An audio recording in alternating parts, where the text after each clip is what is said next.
Good morning. இந்த பிளான்ட்டோட பேர் என்னன்னு பார்த்தீங்கன்னா மதர் ஆஃப் 1000 இல்லைனா மதர் ஆஃப் மில்லியன்னு சொல்லுவாங்க.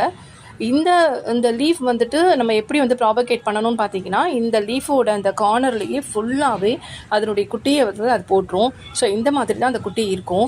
ஸோ வந்துட்டு அது வந்து நல்லா பெருசாக வளர்ந்துருச்சு அப்படின்ன பிறகு அந்த பிளான்ட்டில் வந்து நமக்கு அந்த குட்டி குட்டியாக அந்த லீஃபோட எண்டில் ஃபுல்லாக எல்லாமே நிறைய குட்டி வந்துடும்.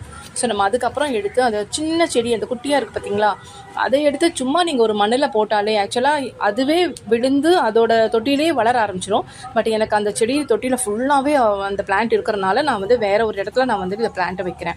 ஸோ அந்த லீஃபில் இருக்கிற இந்த மாதிரி குட்டி குட்டி பிளான்ட்டுகளை எடுத்துகிட்டு வந்துட்டு நம்ம சும்மா அப்படியே மண்ணில் இப்படி வச்சிட்டோம்னு வச்சுக்கோங்களேன், அது வந்துட்டு வளர ஆரம்பிச்சிடும். ஸோ அது வந்துட்டு ஒரு 20 செடி 30 செடியாக நமக்கு கன்வெர்ட் பண்ணி நமக்கு கொடுக்கும் அது. ஸோ ஒவ்வொரு லீஃப்லேயும் இருக்கிற இந்த மாதிரி குட்டி குட்டி செடிகளை வந்து நம்ம ப்ராபகேட் பண்ணிக்கலாம். ஸோ இது வந்து ஈஸி மெத்தட் தான் இது. பட் இது எதுக்கு பயன்படுது அப்படின்னு பார்த்தீங்கன்னா, இது வந்து நமக்கு வந்து நல்ல ஒரு சுத்தமான காற்று வந்து நமக்கு இந்த செடி கொடுக்குது. ஸோ நம்ம வீட்டு என்ட்ரன்ஸில் கூட இந்த செடி நம்ம வைக்கலாம்.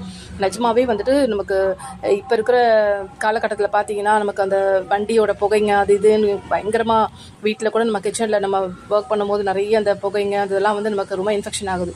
ஸோ இந்த செடியை வச்சிங்கன்னா கண்டிப்பாக உங்களுக்கு யூஸ்ஃபுல்லாக இருக்கும். தேங்க்யூ ஃப்ரெண்ட்ஸ், பாய்.